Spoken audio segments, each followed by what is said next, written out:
Vamos a presentar al doctor Claudio Mascheroni. Claudio es ampliamente conocido por todos nosotros. Él es jefe del servicio de nefrología de San Pedro en la provincia de Buenos Aires.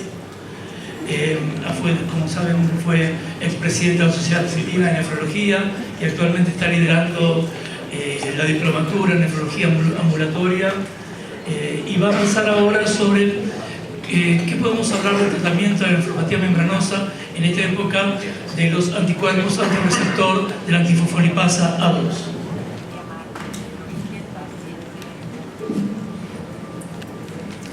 Buenas tardes a todos, muchas gracias a los organizadores por invitarme.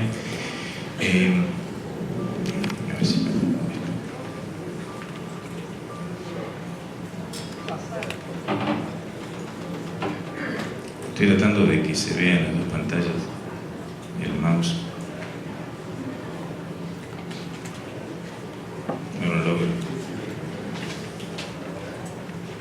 Bueno, el tema que me tengo que comentar con ustedes es cómo manejamos actualmente la glomerulopatía membranosa a partir de que tenemos disponibilidad de el dosaje de anticuerpos antirreceptor de fosfolipasa 2, anticlado. Un poco la historia de este cambio en la glomerulopatía membranosa comenzó en el 2002 con el trabajo de Pierre Monceau, donde encontraron una glomerulopatía membranosa antenatal por un defecto en la madre de endopeptidasa neutral. Y el caso era así, era una madre con un defecto, pues tenía una mutación en la endopeptidasa neutral que era deficiente y que aparentemente se sensibilizó por un embarazo previo que había perdido las 14 semanas, y en un segundo embarazo la placenta, expresando una normal endopeptidasa neutral, generó una inmunización de la madre con generación de anticuerpos que cruzaron la placenta y provocaron una lesión en el podocito donde se expresa la endopeptidasa neutral normalmente. Y este bebé intrauterinamente desarrolló una glomerulopatía membranosa con hipertensión y falla renal que después tuvo una resolución espontánea. Esta historia siguió en el 2009 con el grupo de Sanat y Beck, que pudieron identificar un autoanticuerpo a través de un receptor que era el receptor de la antifosfolipasa A2 en el podocito. Y como ven ustedes, en el 70% de un grupo de pacientes que tenían membranosa que parecía idiopática, este anticuerpo era positivo, y no era positivo en glomerulopatías membranosas secundarias, en otras enfermedades o en personas normales. Así que aquí empezó esta determinación del anticuerpo. Pero después, unos años después, se descubrió otro antígeno específico en el podocito, que es la trombospondina. No le vamos a decir todo esto porque es muy difícil para pronunciar. Y nuevamente, en un porcentaje un poco menor, se encontró de pacientes con glomerulopatía membranosa considerada como primaria o idiopática, la positivización de este autoanticuerpo que no se encontró en otras formas de glomerulopatía como en personas sanas. Los dos antígenos podocitarios que están bien identificados y decodificados desde el punto de vista molecular, este es el receptor de la fosfolipasa 2 y este es el de la trombospondina, cuyas características es muy importante que se han identificado por cosas que les voy a mostrar dentro de poco. Además de los autoanticuerpos circulantes, es importante también poder encontrar la presencia de este anticuerpo in situ en el glomérulo. Ustedes ven como el control normal, aquí se está tiñendo para la trombospondina. Esto es así como se ve un glomérulo normal, con una pequeña tensión en las membranas glomerulares, específicamente en el lado subepitelial del podocito. Y aquí es como se ve un riñón nativo de una persona que luego entró en diálisis, que previamente se hizo la tinción. Fíjense cómo es que intensamente se tiñe para la trombospondina, esto se hace con inmunoperoxidasa. Y este paciente, luego de trasplantado, rápidamente desarrolló una glomerulopatía membranosa con las mismas características, apuntando para la formación de este autoanticuerpo en este caso, en el antígeno que estaba en el riñón trasplantado. Lo importante de este caso es que tanto de este paciente como de otro más se extrajeron suero que se purificó y se le inyectó en la rata, y fíjense ustedes que en estos animales, tanto del primer paciente como del segundo paciente, desarrollaron una proteinuria con una glomerulopatía membranosa, y esto es una cosa verdaderamente importante porque este antígeno se expresa en el podocito de la rata, pero no se expresa el receptor de la fosfolipasa A2, así que esto es claramente una evidencia de la patogenia. Y aquí tienen ustedes la afectación del podocito cuando se produce la lesión por la inyección de inmunoglobulina purificada antitrombocondina. Así que la historia, yo no sé si ustedes ven bien, yo de aquí no lo veo, ¿se ve bien el diapositivo? No tiene, me faltaría un poquito de foco, me parece, ¿no? ¿Puede mejorar un poco? Bueno, esto es un poco como tenemos actualmente. Esta era la vieja posibilidad de ver en la nefritis de Heymann la megalina, que se identificó el antígeno en el podocito, que no lo tiene el humano. Aquí tenemos el receptor de fosfolipasa A2. Aquí tenemos la endoproteasa neutral, como les decía, de la glomerulopatía antenatal, y aquí el de trombocondina. Esta es la situación actual, y a esto debe agregarse la posibilidad de antígenos externos que se ubiquen en el podocito, como ocurre en la glomerulopatía en los chicos por la proteína de la leche humana, en la hepatitis B y otros casos que les voy a mostrar luego. Aquí tienen una lista un poco más amplia de causas secundarias. Todos generan un antígeno propio de esta enfermedad, de esta patología, que secundariamente se ubica en la zona subepitelial y provoca la glomerulopatía membranosa. Así como algunos conceptos generales en las formas primarias afectadas por estos dos tipos de autoanticuerpos, podemos decir que los anticuerpos anti-PLA2R y antitrombocondina tienen una correlación aparentemente bastante estrecha con el grado de actividad de la enfermedad. Hay niveles bajos o decrecientes de anticuerpos que predicen fuertemente que el paciente va a tener remisión espontánea o que permitirían poder utilizar una terapia conservadora. Los niveles altos o crecientes de anticuerpos se asocian con síndrome nefrótico y pérdida progresiva de la función renal y sugieren iniciar tratamiento inmunosupresor. Los perfiles séricos de anticuerpos predicen la respuesta al tratamiento, y la reaparición o incremento de títulos predicen que va a haber una recaída clínica, o en el caso del trasplante que el paciente va a desarrollar una nueva forma de glomerulopatía membranosa. Entonces, algunas preguntas que uno puede hacer, si se pueden responder, es si pueden usarse los anti-PLA2R y los antitrombocondina para diagnosticar una nefropatía membranosa evitando la biopsia renal. Una pregunta bastante provocadora. La otra pregunta es si estos anticuerpos pueden discriminar entre los cuadros primarios y secundarios, evitando el screening para estas condiciones, de las causas secundarias de membranosa. Y si la cuantificación de estos anticuerpos pueden guiar el inicio del tratamiento y pronosticar la respuesta, de este modo personalizando más el tratamiento de esta forma primaria. Vamos a ver si podemos mostrar algunas cosas. Hay distintos métodos. Los que están en amarillo son los que están disponibles. El ELISA de anti-PLA2R, que es menos selectivo que la inmunofluorescencia indirecta, pero es cuantitativo y por lo tanto puede permitir el seguimiento. Algunos trabajos dicen que tiene que ser positivo por encima de 14 unidades reactivas, otros dicen que tiene que ser mayor de 2. Obviamente, tomando este valor como positivo, hay más sensibilidad, pero más falsos positivos. El ELISA cuantitativo se ha presentado recientemente para la trombocondina 7, y también las técnicas de inmunofluorescencia y de inmunoperoxidasa para hacer la detección en la propia biopsia. Este método, el ELISA, para la antitrombocondina, se presentó recientemente, hace muy pocas semanas en Clinical International, y también tiene que los niveles están un poco más altos en la enfermedad activa, un poco más bajos cuando hay remisión parcial y bastante más bajos cuando hay una remisión completa. Y si el paciente se mantiene estable con niveles altos, la tasa de estar libre de enfermedad de estar activa la enfermedad es más alta que si no tiene niveles altos. O sea que hay una buena correlación clínica entre estos anticuerpos. Esto que está aquí se lo puse porque es el contacto que yo uso para hacer esta determinación en Argentina. Si ustedes la quieren registrar, quieren fotografiar esto, porque por ahí algunos lo tienen y no todos. Y después les voy a contar un poquitito qué es lo que pasa en Argentina, porque la gente del CEMIC está haciendo un buen recuento de todas las derivaciones que tienen para hacerlo, y se encuentran con algunos problemas. Yo por lo menos no sé de otro lugar en Argentina, en Rosario no se hace, en Buenos Aires creo que se hace únicamente en Ceniza, y otros lugares yo no los conozco, pero les quise dar todos los contactos que tienen de la bioquímica, Carolina Carrizo y de la doctora María Elena Viaín, que ya muchos lo deben conocer, pero quien no lo conozca lo puede tener. Les vamos a hablar un poquito.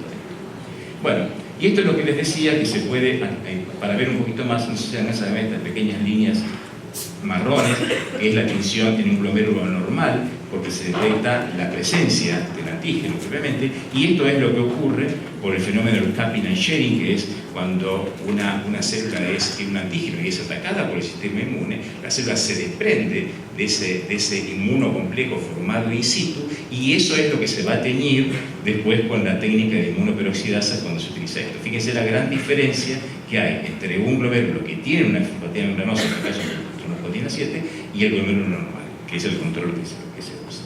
Bueno, en el trabajo inicial de Salant de New England de 2009, había mayormente los pacientes, únicamente que tenían, los pacientes con membranosis hepática tenían 70% positivo, aquí hay otra serie que tiene 80%, pero tanto en lupus como en hepatitis B y como cáncer, como nefropatía membranosa asociada a cáncer, hay un porcentaje de positividad de este autoanticuerpo. Y lo que se cree básicamente es que estos son glomerulopatías primarias de membranosa que además tienen un lupus o tienen una hepatitis B o tienen una neoplasia. Así que, pero no es tan simple responder la primera pregunta de que aquel que tiene este anticuerpo tiene un cuadro primario y el que no lo tiene un cuadro secundario. No es tan fácil de hacer. El otro problema que hay es si hay una exacta correlación entre el anticuerpo circulante y la determinación en la biopsia. Y ven ustedes que no existe una correlación permanente, porque hay algunos casos que pueden tener que pueden tener la tinción en la biopsia y pueden tener el anticuerpo circulante. Y hay otros casos que pueden estar la biopsia negativa con anticuerpos y otros que pueden tener la biopsia positiva y no tener anticuerpos. Bueno, en estos casos donde la biopsia no se tiñe, probablemente la estimulación del epitope que estimula no está en el riñón. El receptor de fosfolipasa 2 no es únicamente está en el riñón, se expresa intensamente en el pulmón, un poco menos en el hígado y en algunos linfocitos, y tiene algunos otros tejidos, pero básicamente es el pulmón y tiene bastante importancia probablemente en el aumento de la frecuencia de aparición de nefropatía membranosa en algunas poblaciones de Chile. Y se cree que algunos casos que tienen la biopsia positiva pero no tienen determinación de anticuerpo, puede ser o bien por la avidez tremenda del tejido para captar esos anticuerpos, o bien porque la producción de anticuerpos circulantes es un poco retardada y hay que tener paciencia a veces como para esperar más tiempo en encontrar ese anticuerpo. También puede ocurrir que uno encuentre al paciente en un estado de remisión espontánea o bien tratado ya con inmunosupresión. Y en ese caso podemos tener la biopsia, que tarda bastante más en desaparecer, con anticuerpos circulantes más bajos. Por lo tanto, ven que la cuestión no es tan fácil que decir tenemos un anticuerpo y ya con eso arreglamos todo. Entonces, pero de todos modos, la evaluación tanto del anticuerpo como la búsqueda en la biopsia nos agrega elementos diagnósticos bastante importantes y para no manejarnos con algunos solo de las dos tipos de determinaciones. Entonces, esta pregunta que nos hacíamos antes, y el hallazgo en el contexto de la enfermedad proteinúrica es casi 100%, pero esto es un poco discutible. Entonces, el hallazgo de anti-PLA2R en contexto de enfermedad proteinúrica es altamente específico para una nefropatía membranosa primaria, incluso en casos de enfermedad que puedan asociarse a causas secundarias. La tinción negativa en la biopsia puede ayudar a resolver estos casos y la biopsia seguirá siendo necesaria en casos dudosos. Pero verdaderamente nos brindaría una gran ayuda en aquellos pacientes que son monorrenos, que tienen alguna contraindicación para la biopsia, y en aquellos pacientes que tienen diagnóstico de glomerulopatía membranosa en un estadio previo. En algún momento previo tuvieron un tratamiento, remitieron y ahora tienen una PUC. Verdaderamente en esas situaciones creo que pueden ser bastante útiles y evitar la biopsia. La frecuencia de estos anticuerpos positivos varía de acuerdo a la serie, de 50 a 80%. Y esta variación es lo que ocurre en Argentina. La gente del CENIC me cuenta que ellos tienen una positividad menor del 50%, pronto van a presentar los resultados. Y probablemente sea por esto, porque las biopsias, las muestras de suero les llegan con el paciente ya tratado o en curso de una remisión espontánea. Así que depende del método que se use, el momento que se use, la raza de los pacientes y el momento de la terminación, como les decía. Y puede haber negatividad con enfermedad, remisión espontánea o inmunosupresión, a pesar de que el paciente tenga proteinuria persistente. La tinción positiva en la biopsia puede resolver estos casos, persistencia más allá de la positividad de anticuerpos en sangre. Los anticuerpos pueden ser negativos en periodos tempranos de la enfermedad y la biopsia positiva o anticuerpos negativos en sangre puede darse por alta avidez de tejidos o una estimulación de receptores de fosfolipasa 2 no renal. Bien, la otra pregunta. ¿Pueden discriminar entre primaria y secundaria? La abrumadora mayoría de estudios no ha reportado anti-PLA2R en el caso de nefropatía membranosa secundaria. Algunos casos aislados sí son positivos y, como les decía, que esto puede deberse a asociaciones no causales, tiene preponderancia si es IgG4, las características histológicas de la nefropatía membranosa secundaria están ausentes, es decir, no hay proliferación mesangial, no hay depósitos inmunes en el mesangio, no hay depósitos de C1q. En este caso, el paciente responde al tratamiento de la nefropatía membranosa y no a la eventual causa secundaria que tiene conjunta. Y los casos más frecuentes de estos son con LES, con virus C, virus B y sarcoidosis activa. Bien. Esta es otra serie, y vamos a ver un poquitito más esto. Fíjense que nuevamente esta serie tiene una alta tasa de positividad con un grupo pequeño de negatividad, pero nuevamente hay formas secundarias que tienen positividad anti-PLA2R. Esta es otra serie de 218 pacientes y nuevamente 80 y pico % tienen positividad anti-PLA2R, pero fíjense que hay un porcentaje nada desdeñable, más del 30% de pacientes con virus B que tienen esta positividad, pacientes con neoplasias y pacientes con lupus. En esta serie no hay ninguno. Bien, y con respecto a los anticuerpos antitrombopondina, ¿tienen la misma predictibilidad que los anti-PLA2R? Es bastante más difícil.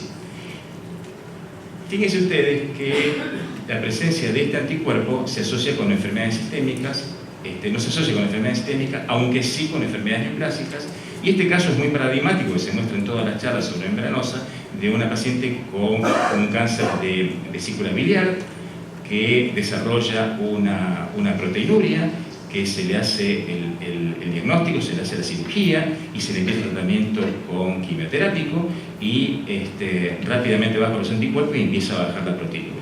Y este tumor, el tejido de tumor, expresaba la trombospondina, el antígeno con trombospondina. Por lo tanto, había una idea de que cada paciente que tenga membranosa con trombospondina 7, uno debería ser muy insistente en la búsqueda de neoplasia oculta.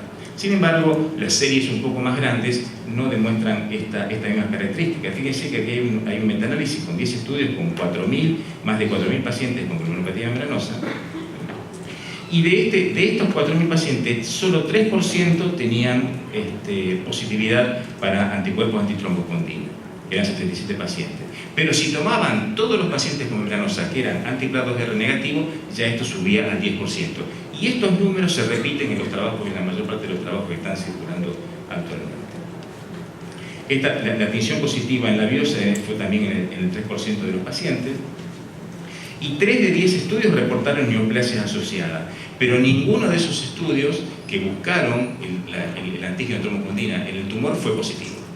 Así que no parece ser una cuestión tan generalizada la relación causal aparente de una neoplasia que expresa el mismo antígeno que el riñón. Y la incidencia de neoplasias en estos estudios fue entre 6 y 25%, como verán, bastante variables. Esto es lo que habitualmente se repite. Este algoritmo es el que presenta la clínica Mayo, que tiene unas cosas bastante interesantes para mostrar. Y fíjense ustedes, ellos, frente a un título de anti-PLA2R, ¿qué se hace con respecto a la búsqueda de causas secundarias? Si tiene anticuerpo positivo y una evidencia de una enfermedad secundaria,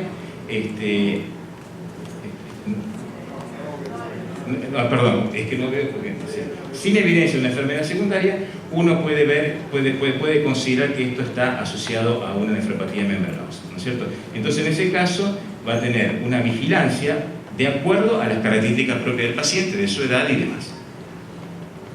Si esto es negativo, tiene que realizar la biopsia y teñir para antiplados R en la biopsia y buscar los subtipos de inmunoglobulina. Si esto es clados R positivo, receptor fosfolipasa 2 positivo y tiene dominancia de IgG4, entonces es muy probablemente asociada a nefropatía membranosa. Si es negativo clados R y tiene dominancia, entonces hay que medir antitrombopondina. Si es negativo, puede ser primaria y asociada con esto. Si es positivo, entonces sí hay que considerarlo una asociada a trombopondina, y en este caso aumenta la posibilidad de buscar la neoplasia secundaria. ¿Puede la cuantificación de los anticuerpos guiar el inicio del tratamiento, pronosticar la respuesta y personalizarlo, orientando o suspendiendo la nefropatía, el tratamiento de la nefropatía primaria? Este es el esquema clásico. Entonces, decir, bueno, está aquí la enfermedad con su síntoma nefrótico típico, con niveles altos de antiplados R, y se empieza el tratamiento. Y antes de que empiece a disminuir la proteinuria, semanas o incluso meses antes, empieza a bajar rápidamente el nivel de los anticuerpos. Y si esta es la situación, entonces esto va a una resolución que puede ser parcial, con persistencia de proteinuria, o total, con desaparición de la proteinuria. Esto es lo clásico, ¿no? Y esto puede ser semanas antes de la reducción de la proteinuria. Hay otros estudios que muestran una correlación entre proteinuria y niveles de anticuerpos. Este comportamiento del descenso de los anticuerpos cuando el paciente tiene remisión y el aumento cuando tiene recaída también es bastante clásico. Y la sobrevida del riñón cuando el paciente tiene resolución de los anticuerpos es mucho mayor que cuando tiene persistencia de los niveles altos. Estas son las formas clásicas. Hay otra serie del grupo italiano que proviene del tratamiento de membranosa con rituximab, donde ven ustedes cómo aquí está el descenso rápido con rituximab de las células CD20. Aquí hay un descenso mucho más lento de la proteinuria de 24 horas, y fíjense qué rápido disminuyen los niveles de anticuerpos y cómo empieza a aumentar más lentamente la proteinuria. Esto sería lo ideal para cualquier paciente que tratemos y que pueda tener una respuesta. Pero sin embargo, fíjense ustedes que en grandes series, cuando acá hay casi 360 pacientes, que 56% tiene receptor antiplados R positivo, fíjense que la correlación, si bien es significativa, no es tan clara. Y el descenso de, el descenso de la proteinuria tampoco es tan clara cuando el paciente, la disminución de la albúmina plasmática tampoco tiene una correlación tan clara con los niveles más altos de antiplados R.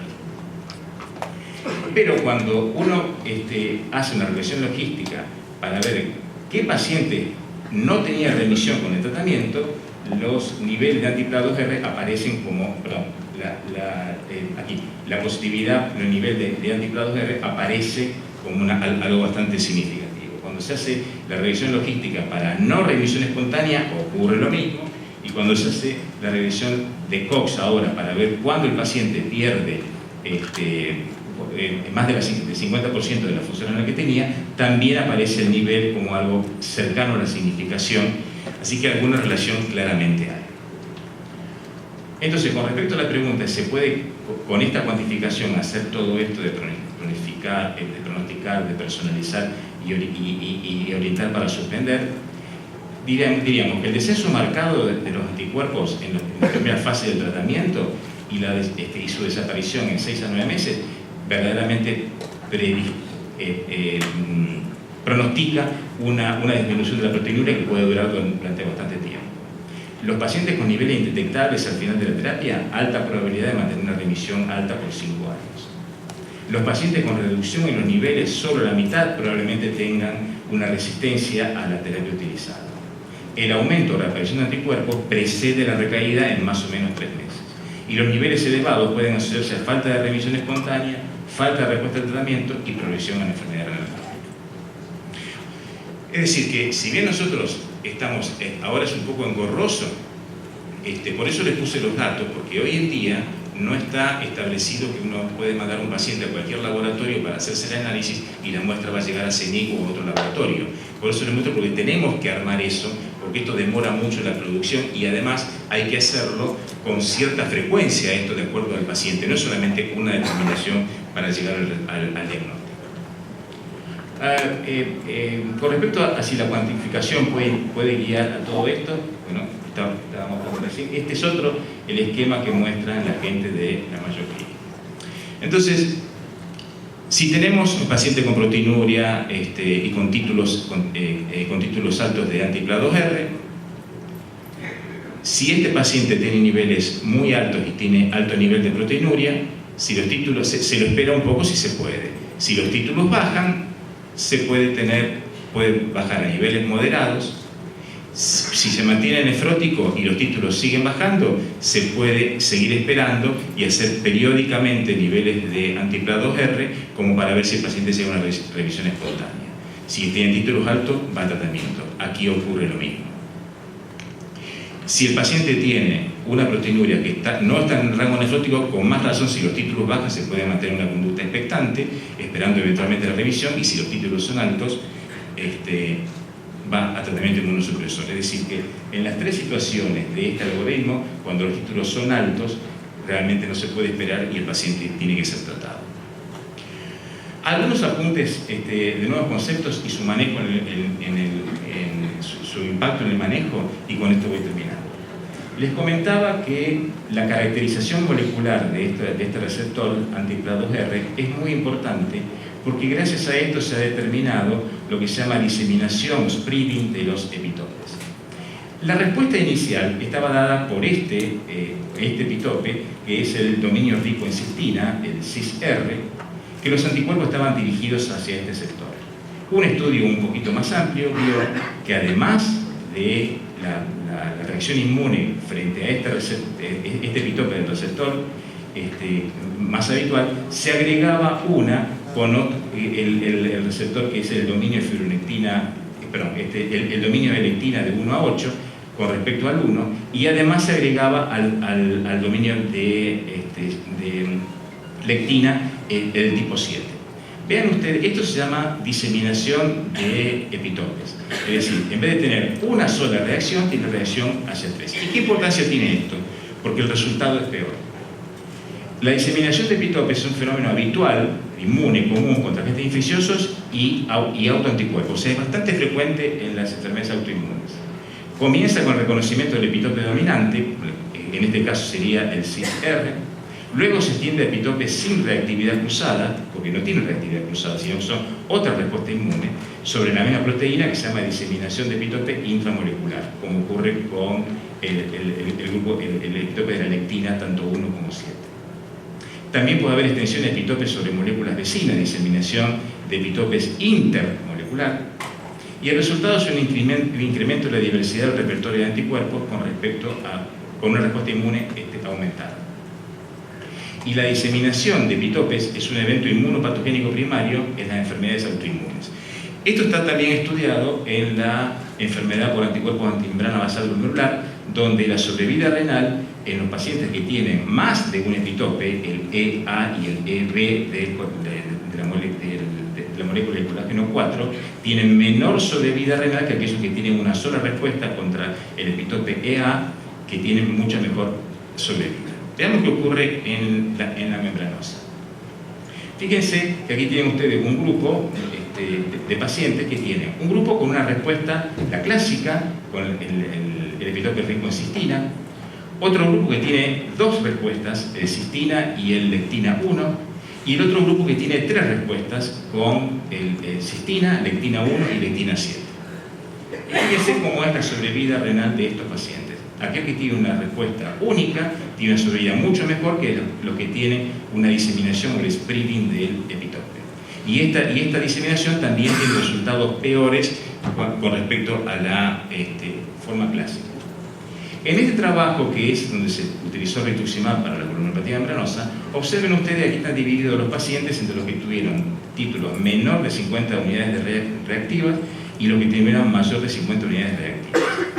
Fíjense que los cuadraditos blancos son los que tuvieron remisión. Aquí están los que no tuvieron diseminación epitópica. Y fíjense que la mayor parte tuvo remisión con respecto a los que no tuvieron remisión. Acá son los que tienen diseminación y aquí el porcentaje de remisión es mucho más bajo.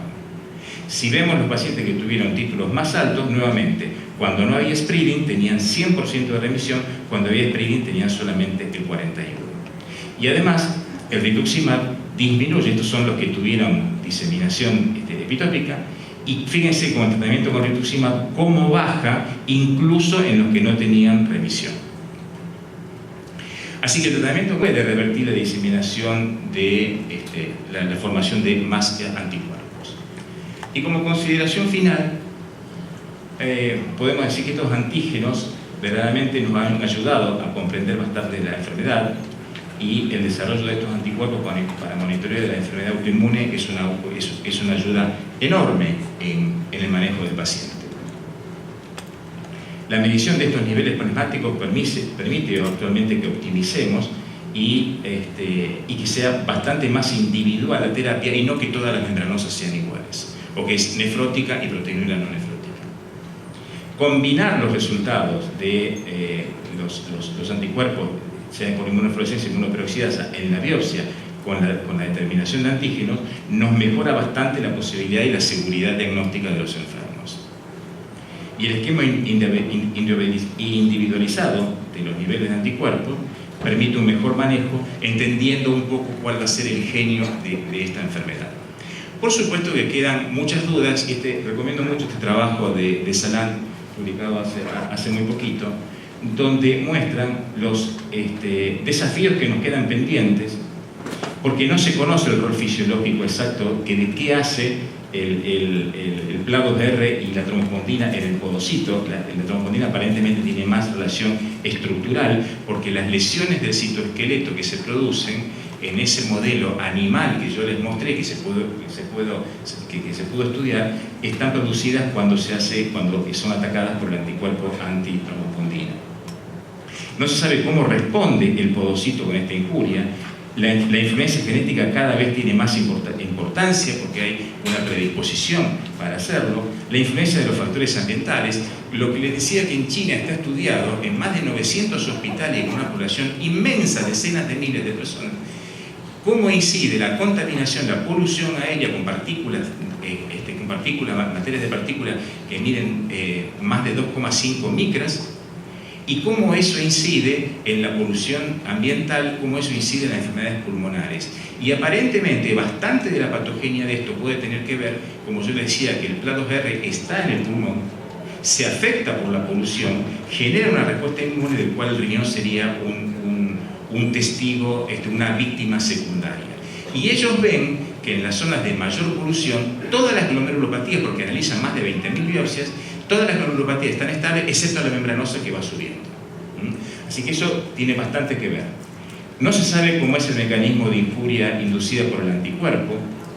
No se sabe tampoco si la patogenicidad del IgG4. Es un gran capítulo, porque la IgG4 no es una molécula patogénica de por sí, sino que está preparada para atenuar la respuesta inmune y frenar el exceso de respuesta inmune que puede producir las otras sustracciones de la inmunoglobulina G. ¿Cómo se desorganiza esto? ¿Cuál es el rol del complemento? Les recuerdo que en las glomerulopatías membranosas por trombopondina no hay depósito de complemento. Y siempre queda pendiente si lo que se sabe que no se activa la vía clásica, porque generalmente no hay depósito de C1q, y si lo hay pensamos en una forma secundaria, y no se sabe si es la vía de la lectina, porque hay pacientes con mutaciones en proteínas específicas de la vía de la lectina que desarrollan glomerulopatía membranosa, ni se sabe si hay alteraciones de la regulación de la vía alterna del complemento. No está muy claro esto. Y sobre todo, una de las cosas más importantes es que no tenemos nuevas terapias. A pesar de todo esto que son los avances, no tenemos nuevas terapias. Así que con esto termino y les agradezco la atención que me dan.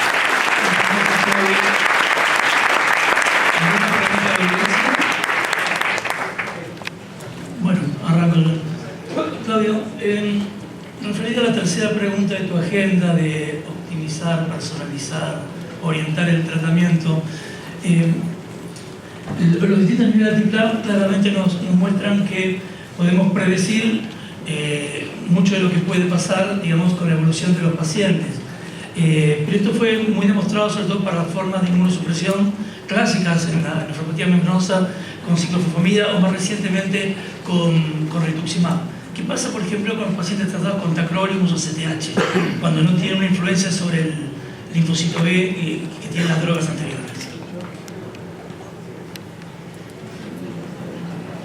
Eso te iba a preguntar yo a vos.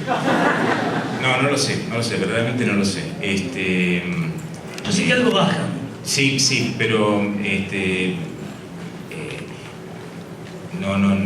no tengo, digamos, ni tanta experiencia tratado de pacientes con dosaje de anticuerpos. Yo uso ese esquema con inhibidores de... Sobre todo como monoterapia, porque ahorras con... Sí, y los pacientes han bajado los anticuerpos, pero yo no te puedo decir con eso que es... Y no conozco estudios que hayan estudiado específicamente ese punto. Yo creo que bajan menos que en otras situaciones. Pero los pacientes tienen remisión. Los pacientes tienen remisión, pero también tienen muchas más recaídas. Y eso siempre se atribuyó a que no generaba tanta disminución de la producción de anticuerpos y modelaba el citoesqueleto y demás. Puede tener que ver con la incapacidad para reducir constantemente los niveles de... Es una posibilidad que, digamos, que siempre los inhibidores casi neurínicos generan esa tasa alta de recaída y por eso siempre se los deja con más tiempo y en dosis baja. Pero verdaderamente no sé responderte si eso es específicamente ligado al menor descenso de la tasa de producción de anticuerpos. ¿El doctor de la frente? Gustavo. Buenas tardes. ¿Tenemos micrófono? Tenías. Eso no puedo dejar de acá. Un comentario. Digo, el desarrollo del anticuerpo y el spreading es clara evidencia de la necesidad de respuesta T asociada, es decir, la generación de un clon que va dirigido contra un blanco y luego el spreading es inducido por células T, por los clones, células B proliferantes que inducen la respuesta secundaria y que avanza. Así que, digo, es muy probable, evidencia inmunológica, fisiología buena, no clínica que yo sepa, pero que la inmunidad celular tiene que ver en el desarrollo y sobre todo en el establecimiento y mantenimiento posterior de lo que va peor, digamos, ¿no? Y el terrorismo tiene un rol ahí importante más allá del efecto propio proteinúrico que tiene. Entonces, esto así, quizás el efecto más marcado y menos recaída del rituximab o ciclofosfamida sea la destrucción del clon reactivo.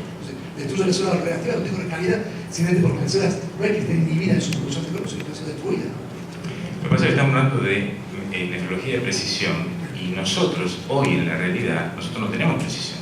Nosotros no tenemos muy pocas cosas. Y algunos pacientes lo estamos pudiendo determinar, estamos pudiendo hacer los antiplados R. La verdad que nuestra precisión es bastante baja. Y los anticuerpos para los anticuerpos para la trombocondina, recién comercialmente creo que se están poniendo ahora. No hay comercialmente mucho. Y el trabajo que yo mostré que se presentó hace pocas semanas en Kidney International. Pero tampoco tenemos eso. Así que la precisión nos está faltando. Claudio, muy buena revisión, gracias por tu presentación. Yo te quería consultar, o no sé si entendí bien, que vos mencionaste que cuando están los títulos elevados del antiplá, independientemente de la clínica, vos considerabas iniciar algún esquema de tratamiento.